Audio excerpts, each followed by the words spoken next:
11 مزدور ایک دیوار کے تلے بارش کی وجہ سے آ کر فوت ہو گئے. کون اس کا جواب دے گا؟ کون اس کا مداوع کرے گا؟ یقیناً یہاں کی اشرافیہ کو اس بات کی پرواہ نہیں، کیونکہ وہ اپنے محلوں میں سوئے ہوں گے. انہیں تو پتہ بھی نہیں ہوگا کہ بارش ہو رہی ہے، باہر کے مناظر کیا ہیں. السلام علیکم جی، صبح بخیر. یہ راول پنڈی میں موجود نالہ لائی کے مناظر ہیں. یہاں پر کافی شدید طغیانی کا جو منظر ہے وہ ہمیں دیکھنے کو مل رہا ہے، اور پانی کی جو مقدار ہے وہ کافی زیادہ اوپر آ چکی ہوئی ہے. محکمہ موسمیات کے مطابق جو بارشوں کا سلسلہ ہے 5 سے 6 دن تک جاری رہے گا، اور ان حالات میں یقیناً جو نالہ لائی کے منسلک گھر ہیں اور لوگ جو یہاں پر رہتے ہیں ان کے لیے بڑے خطرے کی ایک گھنٹی بج چکی ہے، اور انتظامیہ کی جانب سے ان لوگوں کو دوسرے علاقوں میں منتقل بھی کیا جا رہا ہے. یہ تو خیر اس طرح سے زیادہ قریب نہیں آتا، لیکن جو اندرون پنڈی میں اور سامنے اس سائڈ کے علاقے ہیں تو وہاں پر یہ گھروں کے بالکل قریب ہوگا، کیونکہ اس کا ہم جو لیول دیکھ رہے ہیں وہ کافی اوپر، آپ یہ دیکھ سکتے ہیں اوپر آ چکا ہے، اور اس میں کافی شدت بھی دیکھنے کو مل رہی ہے.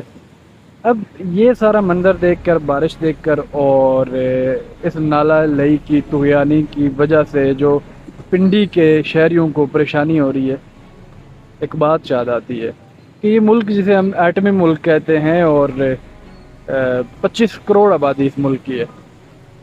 اس ملک کا مسئلہ یہ ہے کہ یہاں پر شہریوں کو اس حد تک بھی یقین نہیں کہ آیا کہ وہ اپنی زندگی بھی بچا پائیں گے، اپنے گھر، اپنا سامان، اپنی ضروریات زندگی کی چیزیں بچا پائیں گے یا نہیں.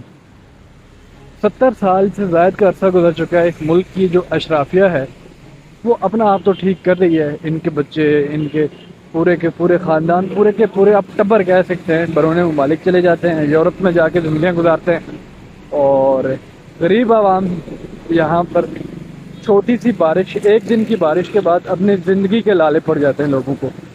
اب بات یہ ہے کہ بدلاؤ کیسے آئے گا؟ بدلاؤ ایسے آئے گا کہ کسی ایسے شخص کا انتخاب کرنا ہوگا جو اس ملک کو ترقی کی راہ پر گامزن کرنے کے لیے کچھ تھوڑی بہت تو ایفرٹس کم از کم کرے. لیکن بدقسمتی سے ایسا ہوتا ہوا نظر نہیں آ رہا، کیونکہ پاکستان کے جو عوام ہیں وہ بغیر سوچے سمجھے ایسے لوگوں کو 70 سالوں سے اقتدار دیے ہوئے ہیں جنہوں نے بیڑا غرق کر کے رکھ دیا اس ملک کا. کسی کو پرواہ نہیں، کسی کو کوئی فکر نہیں کہ یار اس ملک کے لیے بھی کوئی کام کرنا ہے.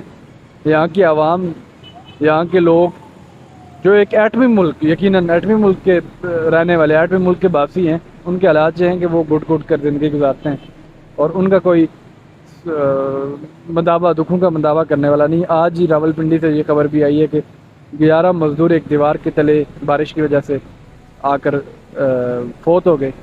کون اس کا جواب دے گا؟ کون اس کا مداوع کرے گا؟ یقیناً یہاں کی اشرافیہ کو اس بات کی پرواہ نہیں، کیونکہ وہ اپنے محلوں میں سوئے ہوں گے. انہیں تو پتہ بھی نہیں ہوگا کہ بارش ہو رہی ہے، باہر کے مناظر کیا ہیں. تو اللہ ہی اس ملک کا حافظ ہے، اور دعا کریں کہ کوئی ایسی لیڈرشپ آئے جو اس ملک کے لیے کوئی بہتری کا سبب بنے، اس ملک کو بھی ترقی کی راہ پر لے کر جایا جائے. یہ ملک بھی اتنا پوٹینشیل رکھتا ہے، آپ یہاں کے ایک ایک صوبے، ایک ایک اکائی کے اندر اتنا پوٹینشیل دیکھتے ہیں کہ یہ ملک اربوں ڈالر، خربوں ڈالر کما سکتا ہے، لیکن کوئی کام کرنے کو تیار نہیں. اور جو کام کرتے ہیں انہیں پکڑ کر ادھر ادھر پھینک دیا جاتا ہے. ایک افسر، چھوٹے سے لیول کا افسر اگر ایمانداری کے ساتھ کام کرے گا تو یقیناً اس ملک میں اسے بھی نہیں کرنے دیا جائے گا. تو بڑے افسوسناک مناظر ہیں. اللہ سے دعا ہے کہ وہ اس ملک کا کوئی نہ کوئی پرسان حال کرے، ورنہ یہاں کی عوام اگلے 100 سال بعد بھی ایسے گٹ گٹ کر زندگی گزار رہی ہوگی. بہت شکریہ. آپ دیکھ رہے ہیں گورکھ دھندا ابرار قریشی کے ساتھ.